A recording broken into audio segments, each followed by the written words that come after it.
Good evening. You're watching State of Business, RTV's prime-time business news bulletin, and I'm Rukshi Panditaratna. Let's take a look at the headlines first. Sri Lanka and Malaysia to negotiate free trade agreement, and Sri Lanka's tea exports in November 2016, lowest since 1998. Now the news in detail. Sri Lanka and Malaysia today signed 5 bilateral agreements during a ceremony at the office of Prime Minister Abdul Razak. President Maithripala Sirisena was also present at the occasion. Before the signing of the agreements, the Prime Minister of Malaysia, Abdul Razak, and President Maithripala Sirisena held bilateral discussions. The two leaders also agreed to negotiate a free trade agreement between the two countries. The 5 agreements covered the areas such as foreign employment, youth development, tourism, culture, and agriculture. Later, expressing his views, the President said that his prime expectation is to build reconciliation in the country and to create a stable economy in Sri Lanka. Meanwhile, the Malaysian Prime Minister said that his country is ready to assist to develop the education sector in Sri Lanka. President Maithripala Sirisena, who is currently in Malaysia, invited the business community of Malaysia to invest in Sri Lanka. He also highlighted potential investment and business opportunities in Sri Lanka. A group of leading businessmen and investors from Malaysia and Sri Lanka took part in the business forum held in Kuala Lumpur. The main objective of the forum was to enhance the trade and investment opportunities between the two countries. It was organized by the investment boards, export development boards, and the offices of the high commissioners of the two countries. During this discussion, expansion of investment, trade, and the potential for new trade opportunities were looked at. President Maithripala Sirisena requested the Malaysian investors to invest in Sri Lanka and also stated that the government is ready to provide all required facilities for the investors. Asia Siaka Commodities in a new report says Sri Lanka's tea exports in November was the lowest since 1998, down 22% on last year. Customs data analyzed by Siaka Research shows in November the local tea exporters had shipped 20.4 million kilos of tea. However, in the same month of last year, Sri Lanka had shipped 26.3 million kilos of tea.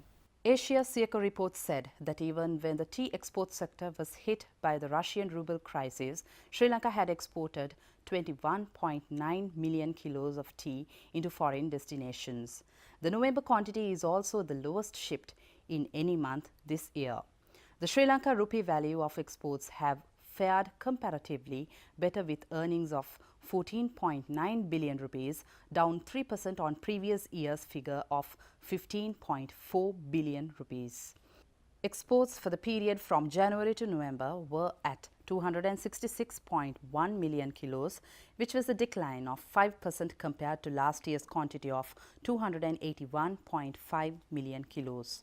Consequent to much stronger auction prices and depreciation of the rupee during second half of 2016, total value of exports have risen to 168.4 billion rupees against 166.9 billion rupees a year ago. The approximate US dollar value of shipment for the period of January to November 2016 was $1.158 billion. The report projects the final tea export earnings figure for 2016 to be less than last year's dollar earnings of $1.3 billion. See you after this break.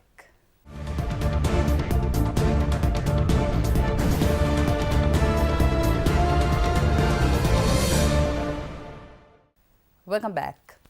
UPFA MP Dalla Salahap Peruma alleges that the government is transferring 80% of equity ownership of Hambantota Port without following proper tender procedures. The government recently signed a framework agreement with a Chinese firm in this regard, and the final agreement will be signed next year. ගරු අගමැතිතුමත් විවෘතව ප්‍රකාශ කරා ජනවාරි 7 වෙනිදා චීන සමාගමකට හම්බන්තොට වරාය 99 අවුරුදු බද්දකට ලබා දීම සඳහා ගිවිසුම අත්සන් කරන බව ප්‍රකාශ කරා. අපි මේ ආණ්ඩුවෙන් අහනවා හම්බන්තොට වරායේ ඒ තක්සේරු වාර්තාව කොහෙන්ද කීයද තියෙන්නේ? අපිට ලැබිලා තියෙන තොරතුරු වල හැටියට අද එහි තක්සේරුව ඇමරිකානු ඩොලර් බිලියන 2.5කට ආසන්න වෙලා තියෙනවා. හැබැයි 1.1කට තමයි මේක දෙන්න යන්නේ. Now we have few stories in brief. Ministry of Industry and Commerce organized a ceremony to felicitate the handloom industrialists. An exhibition titled Ransalu also began at the BMICH in parallel to the event. It was disclosed here that few years ago there were around 200,000 people in the handloom industry, and it has now come down to 10,000. Eurocars, the official importer and dealer of Porsche cars in Sri Lanka, hosted an event in view of the Christmas season at the Porsche Centre in Paliagoda. The Porsche team introduced the guests to a new range of products and innovations during the event. Certificate awarding ceremony of the Dilini Halvitikala School of Interior Designing was held in Colombo recently. Around 50 students who have followed interior designing course at the academy were awarded at this occasion. See you after this break.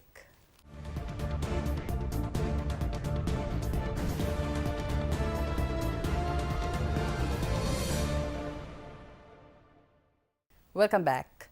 The trading at the Colombo Stock Exchange ended in a negative note today, with both indices recording losses. The All Share Price Index shed 16.92 points to close at 6,268.61, and the S&P SL20 index dropped by 7.94 points to close the session at 3,521.67. The turnover was 1.8 billion rupees and 20 million shares were traded. Let's take a look at the day's forex rates.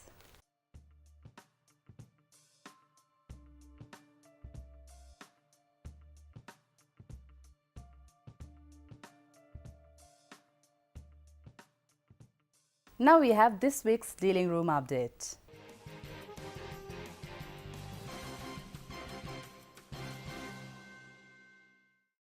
The Sri Lankan rupee fell for a third consecutive session on Friday as banks bought the dollar in order to cater for the imported dollar demand, and the US Federal Reserve signaled more tightening next year.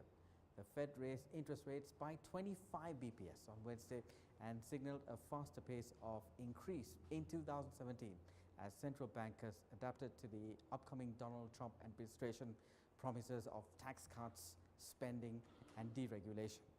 Rupee forwards were active with spot NIX forwards trading at 149.50 to 149.60 per dollar, compared with Thursday's close of 149.45 to 149.55. At this week's T-bill auction, the 3-month maturity was rejected and the 6-month remained unchanged. The only change happened in the 1-year maturity, where it increased by 1 basis point to 10.11 from 10.10. The interbank overnight call money rate was at 8.40% to 8.45%, and repo rates held around 8.45% to 8.50%. The market liquidity as of Thursday stood at minus 22.186.